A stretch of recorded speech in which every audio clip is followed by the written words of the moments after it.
Hello and welcome to this latest Claybody conversation. I'm Deborah McAndrew. I'm a playwright and the creative director of Claybody Theatre Company.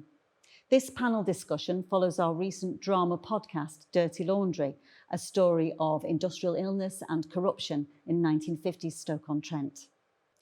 Our work at Claybody Theatre is inspired by the many conversations we have with people in Stoke and North Staffordshire. And when Dirty Laundry was first produced as a live drama in 2017, we heard many stories of industrial disease and pollution that was the experience of the people in the city. After some of the performances spode, we also held panel discussions with expert contributors from the world of politics and industry and academia, answering questions about the current environmental challenges that we face both locally and nationally, and arguably even globally. We had planned to do the same following the drama podcast, but obviously as we can't assemble at the moment, we've decided to do it online.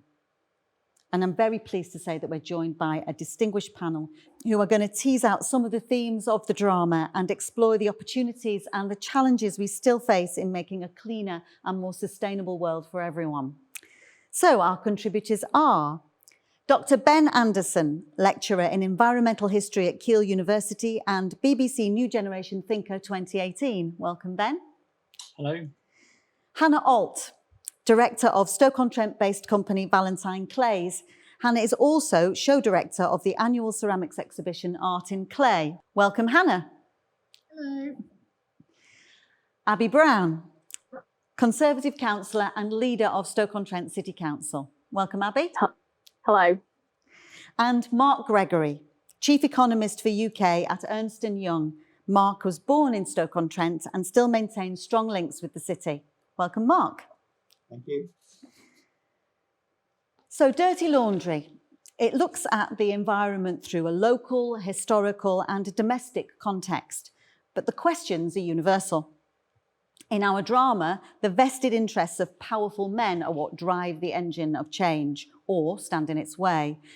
So I'd like to invite each of the panel to make an opening statement about what they think are the biggest challenges we face in tackling the impact that humans have had on the environment.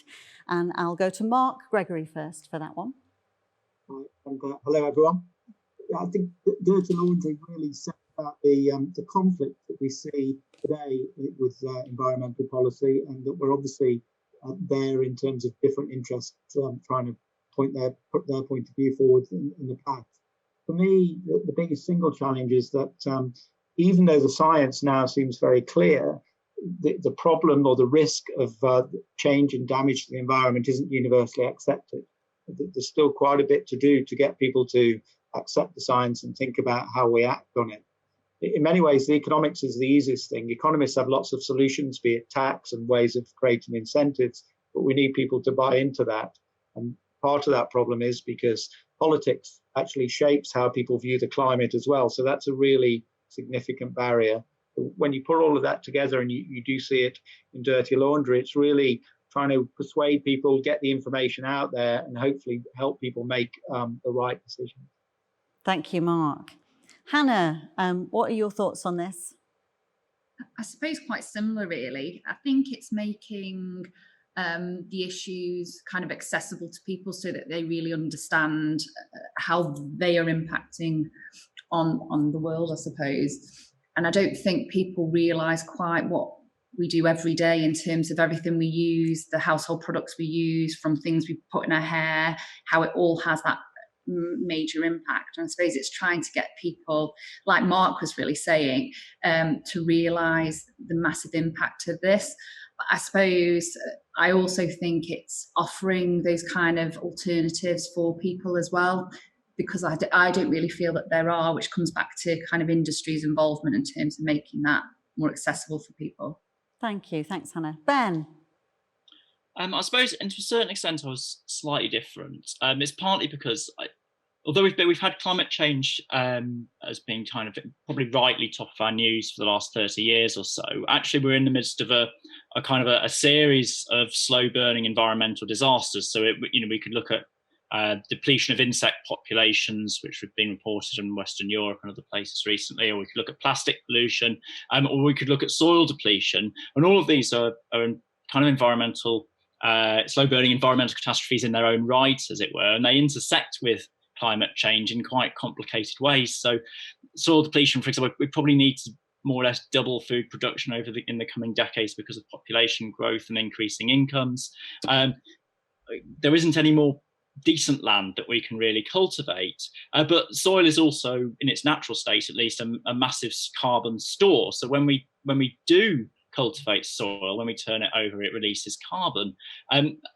Plus, it's a massive point of biodiversity and so on. So the connections between these different environmental issues are complex, and the problems that we're facing are significant enough that for me there are these probably in the medium term. We need to have a broader rethink, perhaps, and be honest with people about how far levels of consumption amongst wealthy people in our own country can continue at the rate they are. So there needs to be, I suppose, a slightly more radical rethink and a bit of honesty with people about what we can actually manage within a revised environmental scenario with a massively increasing world population, which is going to be, whether we like it or not, on average, significantly wealthier than it is now. So I think there are significant challenges brought out there. I'm sorry, that wasn't very related to the play. No, it was. And actually, the idea of communication, particularly, when it is so complex, those viewpoints intersect very, very strongly. That's right. I mean, the people in the play are dealing with a challenging situation in which the decisions they make on environmental change are going to impact on their lives, whatever they do. And not necessarily always in positive ways. A lot of this is about a trade-off, and the play really explores those issues quite well. Yeah, thank you. Abi, what are your immediate thoughts? I think really there's probably an element of pulling together what everybody else has said in terms of the need to very much change culture around what goes on, and particularly Ben reminding us there about environmental issues having been at the forefront of news for the last 30 years. As a young person who got their green Blue Peter badge from collecting cans and being, involved with the Girl Guiding movement, very much doing those sorts of things, where did my fever to want to eradicate CFCs go as I became an adult? And then, of course, arguably, potentially a powerful woman. And I think it's how you change that culture that says at some point in our lives we're keen to do this, but we need to continue along that line as we adapt and become adults or become into a different sphere, really. So I think there's an element that if we do what we've always done, we shouldn't be surprised by the outcome we have. So how do we almost maintain the culture perhaps that we have in a very simplistic, childlike way that says actually what we're doing is killing our own planet? How do we then evolve with that as adults when we're in a position to really address it? So there's a sort of an element of fatigue almost, is that we kind of get tired of it almost as we get older. I think so, probably in a way. I think I'm probably not the only adult who kind of did have that moment of looking at Greta Thunberg and thinking, I remember those CFCs, I remember Blue Peter and collecting cans and wanting to recycle aluminium and steel and having magnets and testing things and all that sort of thing. But somewhere in the last 30 years, I lost that only for it to come back again. And you wonder where that went in society in a way, because it hasn't really, as Ben says, gone away. It just, for me, it dropped from the headlines only to come back again. Yeah. So maintaining that idealism of youth a little bit in everyone, which is quite a challenge, I think. Good. Well, that's really great start. Thank you. Now, we're not able, as we'd hoped, to hold a real world discussion. But rather than me asking all the questions, we've sourced some questions from members of our community, our local community. And here's the first of those questions. Hi, everyone. I'm Emma Bailey from Emma Bailey Ceramics, Stoke-on-Trent. This is my question to the panel. Stoke-on-Trent is a city based on industry and creativity. How can all industries get involved in the current battle against climate change? Thank you. So I'm going to go to Hannah first on that one. How can industry get creative, Hannah? What do they need to do? I mean, I can talk more about my industry than general, I suppose, and I'm quite lucky that I come from a very creative industry. So it might be a bit easier for my industry than most in terms of a lot of our customers, for example, are individual artists, and they do a lot of this anyway. So I think there's the potential for creative people to be able to communicate message more effectively to people, and I see that through a lot of our customers and what they do, and they are trying to through the effects of climate change. In terms of industries as a whole, I do think it's a really difficult problem for them to get creative. I'm aware that in my industry, kind of the bigger industry manufacturers, we've got major issues in terms of climate change and the effects that we're having. And it's trying to look at what solutions there are to kind of get industries to change. And I suppose to be creative with that is quite difficult. Abi, what are your thoughts on that? I think there's probably a need and an incumbence on people like myself who engage across a lot of sectors, and particularly if I talk about Stoke-on-Trent, in terms of how we narrate this issue to various sectors. I think the reality is that some sectors are far more alive to this, as Hannah said, certainly within some of our traditional sectors within the city. This very much is an alive agenda and something that they're engaged with. But I think there is a need for people like myself to raise it higher on the agenda for everybody, really, in a way, in every way that it touches their life, whether it is reuse of packaging or whether it's simply how people travel to where businesses are across the city.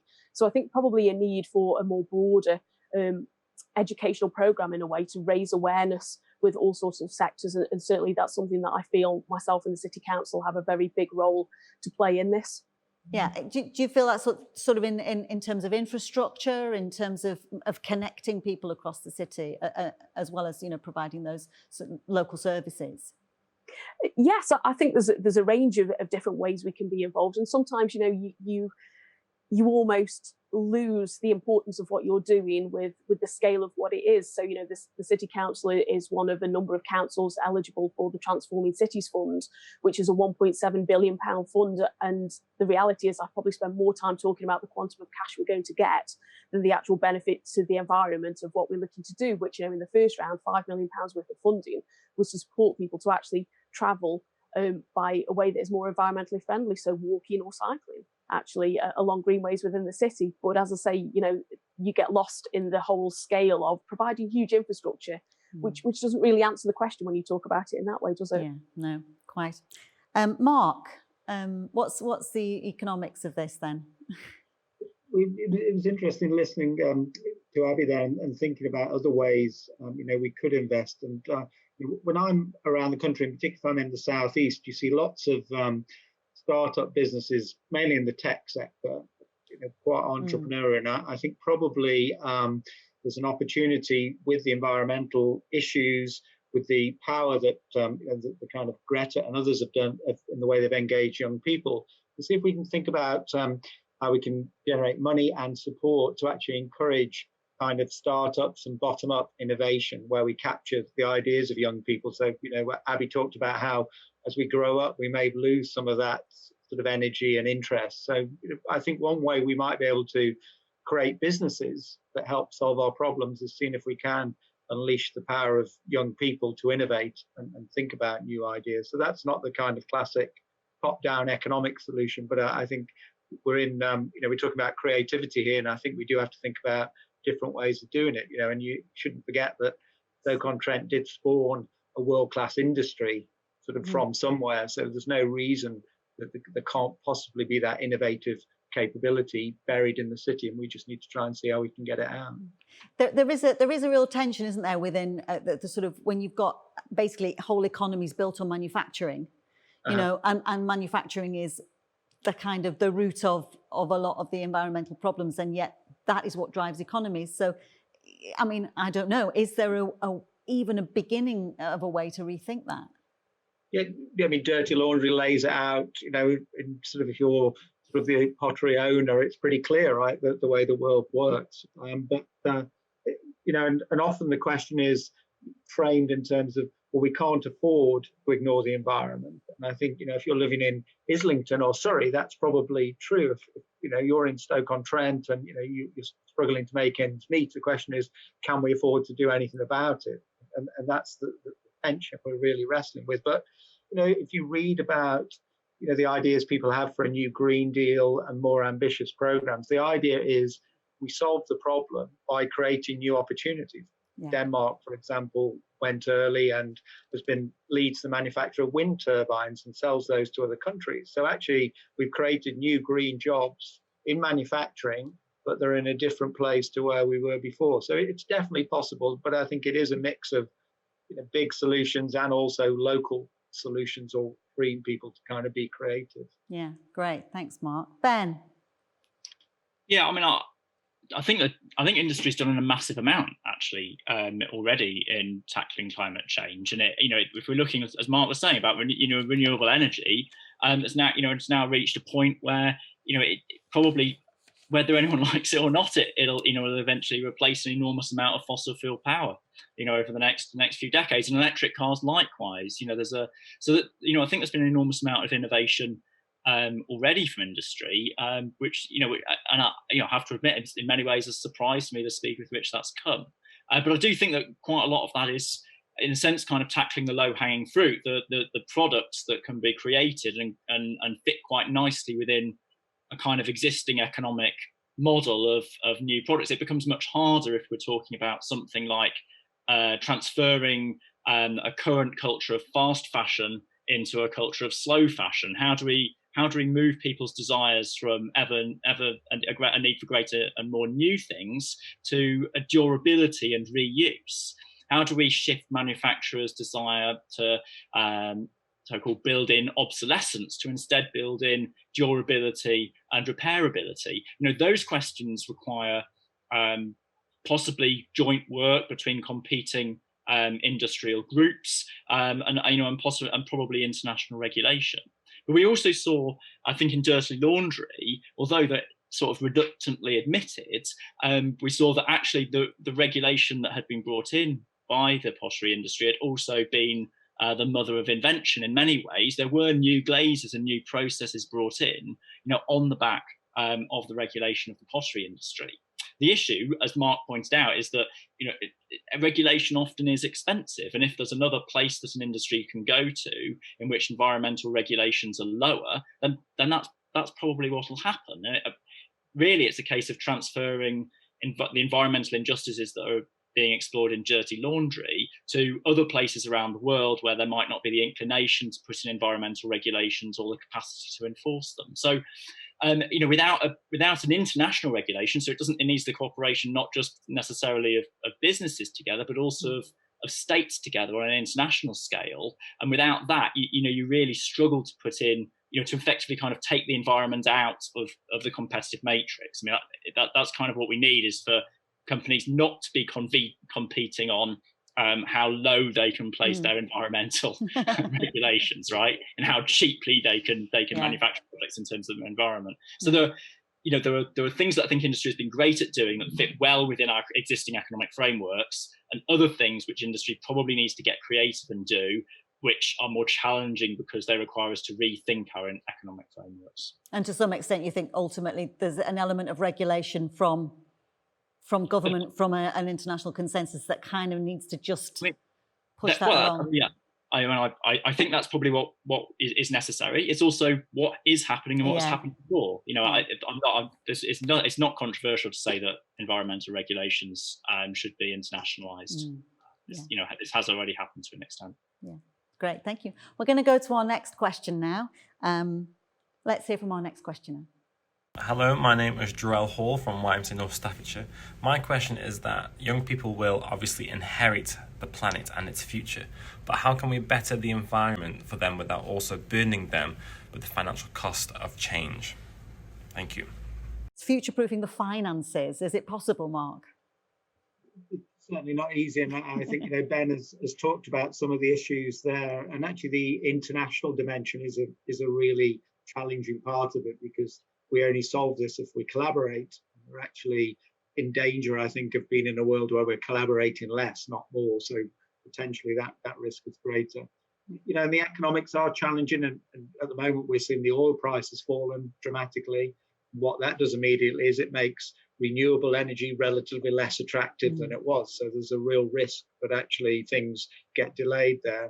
But I do think we've talked already about things like the Green Deal, where we try and create a new economy that creates jobs and creates profits that lead to taxes that help us to fund some of those costs. We also need to think, we have to look against what will happen if we don't do anything. And there's a good chance that will kind of lose industries, maybe lose countries. Some islands may disappear. So actually, we may not be able to afford not to do something there. Yeah. But I think one thing that strikes me is, again, Ben touched on it, and it's clear in Abi's world very much is with the online world is clearly something that we're wedded to now, but not just disposable fashion, but you think of all the deliveries on the roads, and I watch and I read Twitter and Abi's work trying to fix all the potholes in Stoke-on-Trent. Always makes me think of I have a better job than some people in terms of problems to deal with. But you think of that, you think of the waste that's generated, which again the council and others have to get rid of. All of that has a cost, and I think we do have to make sure that everyone is paying what they're for the cost of what they're causing and burdening other people with. So I do think there's probably a need for a more equitable model in terms of how we charge people for the burdens they place on the environment, to make sure we do capture all of those aspects. And at least that gives us some base which we can invest to try and build new streams of activity. Yeah. Thank you, Mark. Abi Brown, you talked about capturing that enthusiasm of youth to kind of propel us forward in this environmental challenge, but the problem is short-termism in politics, isn't it? Or part of the problem historically has been, that's a problem, is thinking about 15 years' time or 20 years or 50 years' time is quite difficult in the way that our politics is structured. It is, yes, and I think that's a challenge nationally as well as locally at times, and I think as somebody who's clearly having to deal with that challenge, and thank Mark for his compliment. It's not me personally doing the potholes, but there's a need to balance that, and I think certainly our view very much at the City Council at the moment is around how you make those changes without necessarily huge financial burden, and clearly there are elements within this that I would consider to be business as usual. So in terms of bringing forward new housing developments that we're involved with, how do you reduce the road miles whilst also retaining competitiveness? But I think that's a challenge that in some spheres has been addressed anyway, so we're not necessarily an outlier. But I think really it is very much, particularly in light of the financial constraints that local authorities have anyway, how you do it as part of your business as usual, so that actually you are managing that additional cost that's there, whilst also making the ambition to change really without necessarily having a huge financial cost to it. I think we all acknowledge there will be a financial cost. It's the reality of balancing that, isn't there? So as you say, the children who will take my place and our place in the future aren't left with a huge debt, whilst they're similarly trying to achieve the many things that we wish to achieve as well. Yeah, that's a great answer. Thank you. Ben, listening to the voice of the young, it's an important thing. I guess in a sense I'm a bit pessimistic. I think that was a great question, but for me, I think it's a bit of a false dilemma because, like Mark, I see the burdens of our existing situation being borne by the young if we don't do anything. So there's a cost that's unfortunately going to fall to that group. Kind of whatever we do, they're going to be borne by the burden of depleted environments. There's going to be greater competition from a larger world population for scarcer resources. There'll be health costs to environmental change, and the costs of mitigating the impacts of environmental change, the sea level rise, and so on. So the costs are there, whether we do something about it now or not. And that's I think is an unfortunate reality. If we're thinking about financial cost in terms of kind of living standards and levels of consumption, then it's also likely a part of the solution. That doesn't necessarily mean making people's lives worse, but certainly lowering the sort of the global footprint of present societies in the UK is basically what we need to aim at in order to deal with these environmental issues. We can express that in a financial cost or in other ways. We saw a similar sort of situation in dirty laundry, in which as we were saying before, the factory owners are very keen to justify the lack of action on the basis of cost. But of course, there's still a cost to their inaction. It's just that those costs are borne by the the poor members of society. You know, that is the cost for medical treatment, for care, the cost, but also the cost of labour, of cleaning garments, and of course lost incomes. And of course, many of those costs aren't just borne by the poorer members of that society, but by the women in the play, and quite accurately, I have to say. And it's perhaps no surprise. I mean, many of the early 20th century environmental regulations were campaigned for by women's groups, and it is perhaps no surprise, therefore, that was the case. So I think, just come back to this, this issue of the burdens that the young will face. I would probably put it like this: I think that they're either going to have to bear the burdens of a severely deteriorated environment, in which they will have to pay for being able to live in that environment, or they perhaps, and I say they, I mean we, in many ways, because it has to happen a bit quicker than that. We may have to learn to live a little less extravagantly and a little less costly, but perhaps not worse, and live in a better one, and a better environment. And I think that's the dilemma which we face. It's not cost versus, it's not cost and the environment, or no environment. That cost is going to be borne either way. It's about shifting our ideas of what's valuable and what's important to us. Yeah, I think so. Hannah, I'm going to take that to you. And so we are talking about, really, if we just measure everything in terms of finances, that's not going to cut it, is it? We also need to measure it in terms of our expectations and our lifestyle, and there are other things that we're balancing within this discussion. What do you think about that? What's your take on that, really? Are we going to have to change our expectations and expect the young future generations to do so as well? And how do we do that? I think so. I mean, it's quite a difficult one, isn't it? If we could like go into the future and see, it's one of those. I think if we just look at our own selves and how, you look 50 years ago and you look today and how much we have to change anyway, I think it's inevitable. I think it's really difficult to preempt what we can do and how we can support the young in terms of the financial burdens. And it is a really interesting question. And I don't think there's a right or wrong answer or a solution that is going to ultimately happen. It's one of those, really. I think in terms of what kind of Ben was saying, like lifestyles, I'm a big believer that obviously has to change. I don't think we can continue living the way that we live in terms of humanity and ignoring the effects that we're having in terms of on the planet. There comes a point when we're going to have to make changes and live life slightly differently, not like Ben said, not necessarily worse, just different, and more. We need to be more aware and more conscious of what we're doing to the planet, and that will help. Thank you. Thanks, Hannah. Let's go to our next question. Hello, I'm Tony Jones. I'm a qualified environmental scientist, and I worked for a number of years as a process chemist designing pollution control equipment before going and studying for a PhD at the Open University's Energy Research Group. I then taught courses on energy policy and energy futures, and then a course on environmental control and public health. More recently, I qualified as a home energy advisor. I've been retired for a number of years, but I remain committed to finding sustainable ways for all of us to live in the world. My partner and I live a low energy lifestyle. We do our best as far as we are able to reduce our impact on the environment.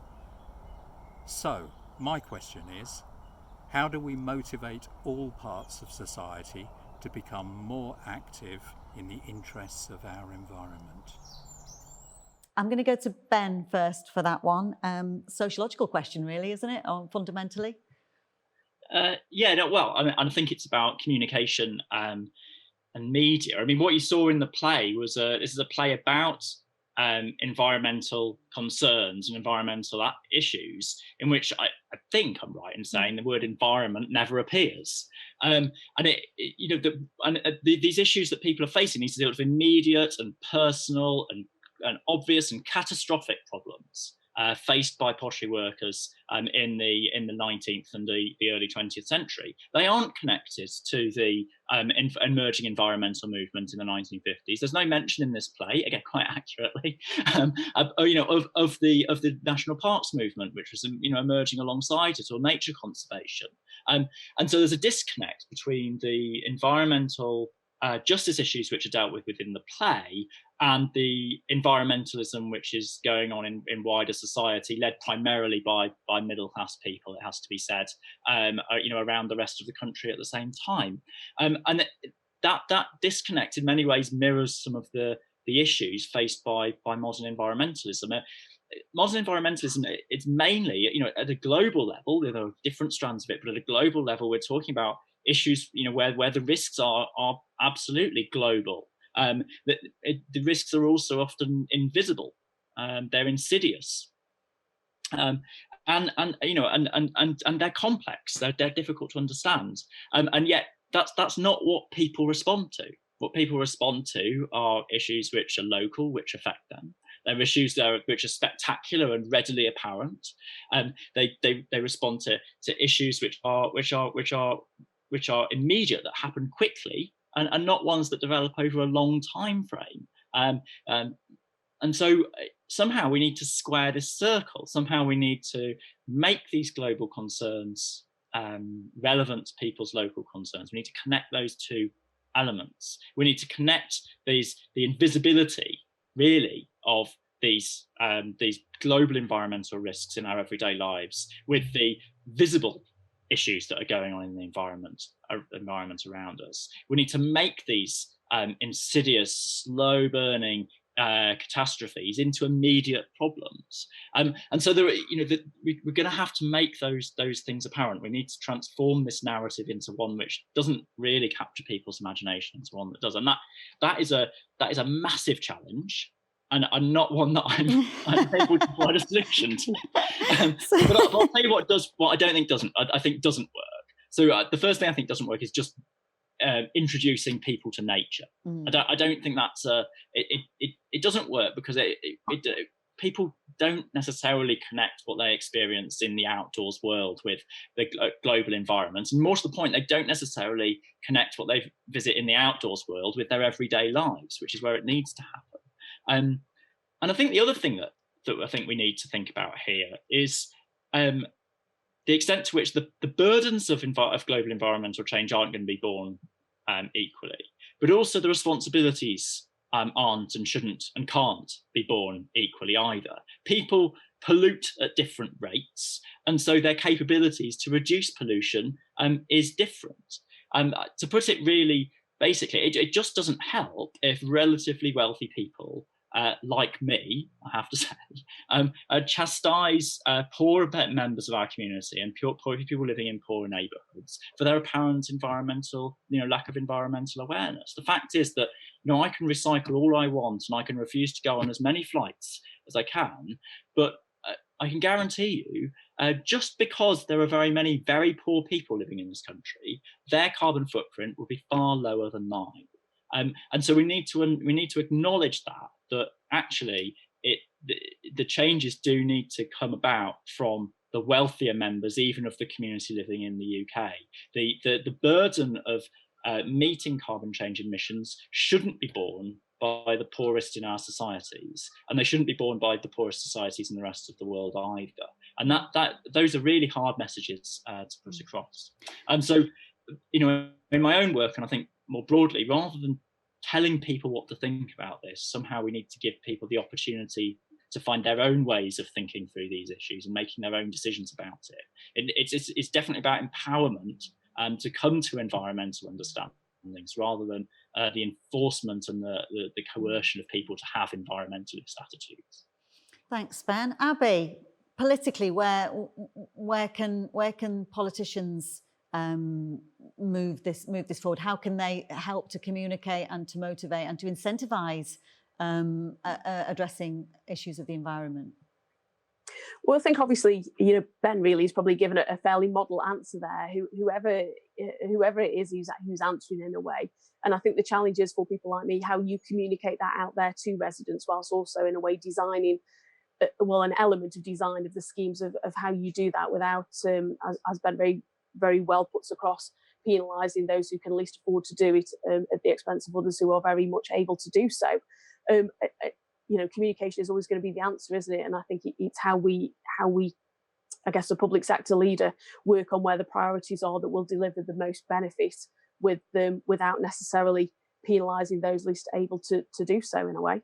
Does there need to be a carrot and stick, though? Does there need to be both, an element of constraint as well as an element of incentivisation and motivation? I think so, yes, but I think it's how you do that. As Ben says, it's very easy to think about, isn't it, when you've got the ability to do and to act in all these different ways.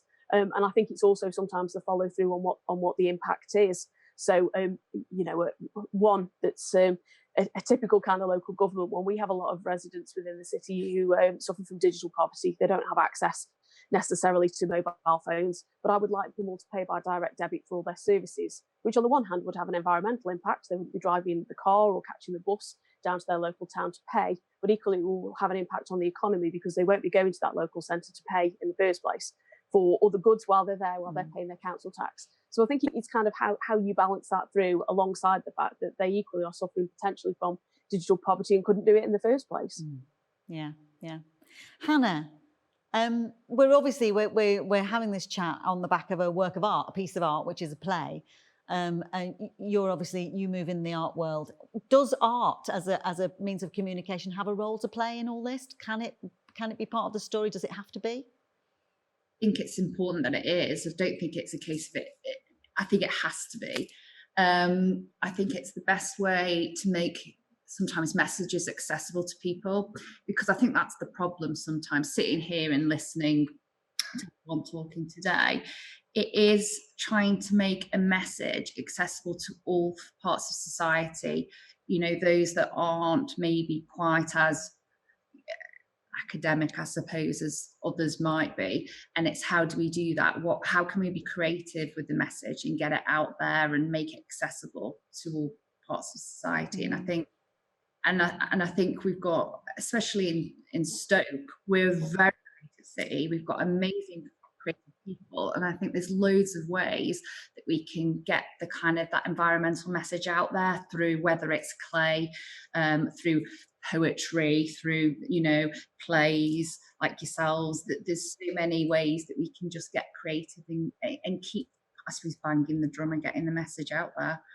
Is there a cultural element as well? I mean, obviously we can make a very clear and quite obvious distinction between rich and poor, when we talk about communication, but there are other kind of sectors of society, there are different ethnic groups, there are different parts of our communities who are not necessarily connected to other parts. And do you think that perhaps some kind of, I suppose, cultural intelligence really about using art in that way as well, and cultural things? Yeah, and it could be something looking at, I suppose, an educational point of view, and coming up with the kind of community projects always work really well. So, I've been part of a few different community projects, and that's a good way to get all types of societies and different types of people together and working together, and delivering a message that way, I think, works quite well. And it works well across the age ranges, so it's getting parents and the children, and that can work really well. So it might that happens in Stoke, that along with Abi's support, and I'm Mark, and we all do a big community project, getting the message of the environment out there, maybe. Fantastic. Mark, can change really happen from the bottom up? What's the balance between the sort of grassroots stuff, the kind of thing that Hannah's just talking about, policy change, and actually some of the hard messages that Ben's been talking about? How do you pull that all together in a kind of suite of things that help to kind of drive this agenda forward? Listening to Abi there, and very granular about the issues she's trying to resolve and those trade-offs, and I think there's a pretty good argument that on a set of things, national politicians have lost sight of that. And to me, an obvious example would be globalization, where economists and politicians say, well, trade's good, well, it is, but it has consequences as well for the environment, for people and their livelihoods. And we kind of lost sight of both sides of that, I think. So you do need the national and the local.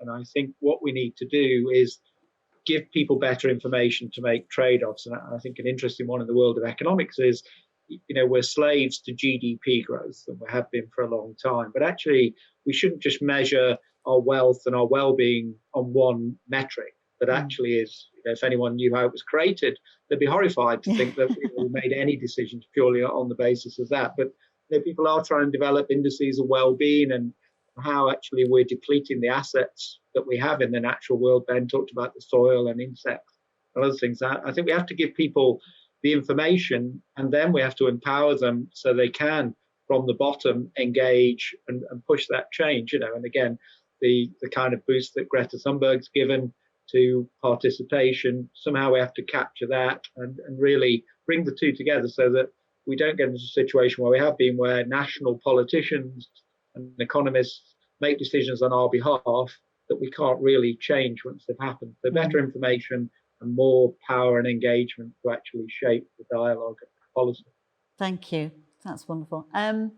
Well, we're sort of almost at the end now. So the elephant in the room, I suppose, all this time has been the fact that we're in a remote situation, all very socially distant because of the current corona crisis. So I just really want to close by inviting each of you to tell us what you'll personally take from this time of lockdown and what you think it represents in terms of opportunities for a new relationship with the environment and the way that we can go forward for a greener and a more sustainable future.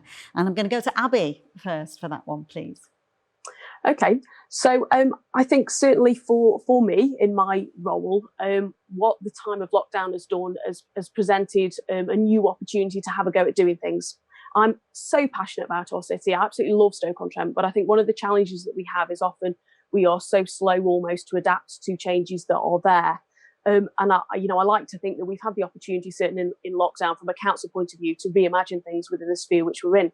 So for me personally, as leader of the council, doing things like this is actually quite new and quite innovative, but actually something we've suddenly gone from doing every once in a while, really scared, to doing every week. So I've been doing Facebook Lives with every week and really pushing the envelope in a much faster way than we would normally have done. So I think that's a massive opportunity for the public sector really within the city, certainly for me and the city council, to start to get much closer to people to talk about things.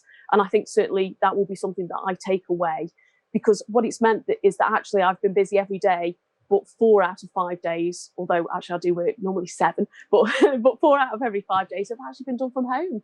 And just, think of the environmental impact that's had. We employ over 5,000 people across the city. We employ 1,000 who come to work every day in Stoke, and actually the vast majority of them have not been into work for 5 weeks. Just think what that's done, them not driving their cars in. Now, of course, the other flip side to that is the economy, but the reality is that alone will have a huge saving. The cost of the electricity that isn't being used, the resource that's not being used in terms of heating numerous cups of tea and coffee every day, all those different things. And I think actually there've been a number of ways that I think we've probably benefited more from what we've done in a much more tangible way in terms of the improved service for residents. Actually, you don't need to all be in the same building in the same place to make a difference.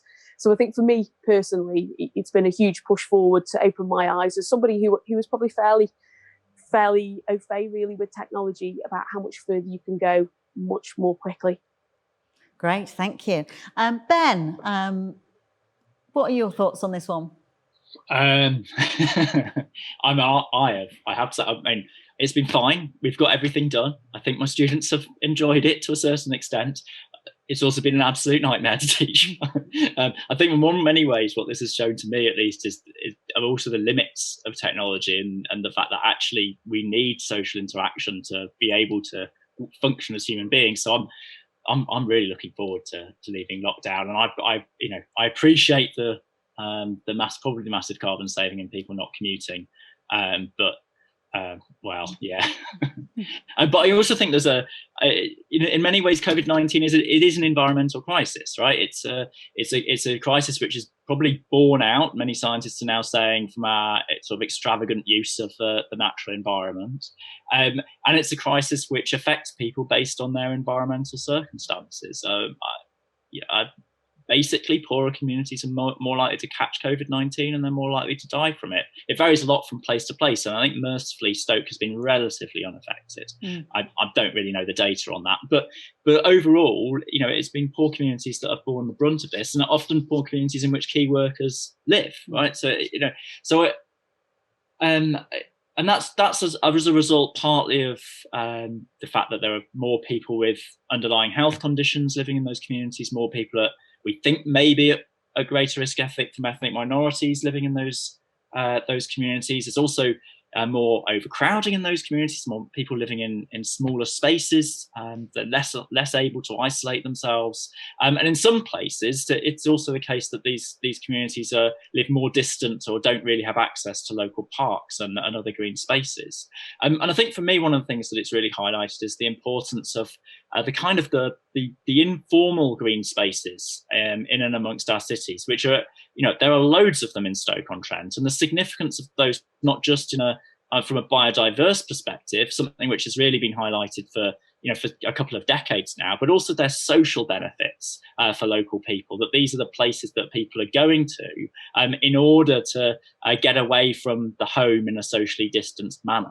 And I suppose what I hope comes out of this is a recognition that some of those spaces are of central importance in many of the social lives of local people, and that access to some sort of way of understanding and managing access to them, these places that aren't really being used in the middle of cities and are green sites, some sort of method of access to them is understood and agreed.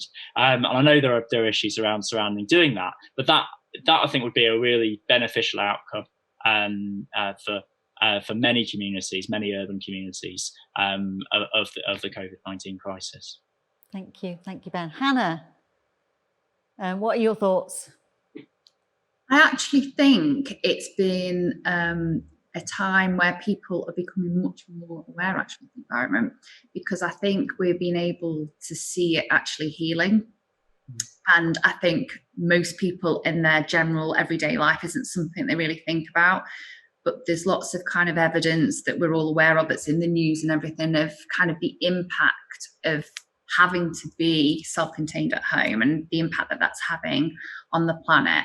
And I think that's quite a positive thing. And I think that message and this kind of evidence that's out there can be communicated and marketed and promoted, I suppose, to people to raise awareness, because I think that's the problem sometimes. I think when we look at society, there's an awful lot of people that just aren't really aware of the environmental impact. And I think this might be going through COVID, hopefully might help people to realise that, how important the environment is and how we need to kind of make changes maybe to our lifestyle and the positive, effect that can have maybe.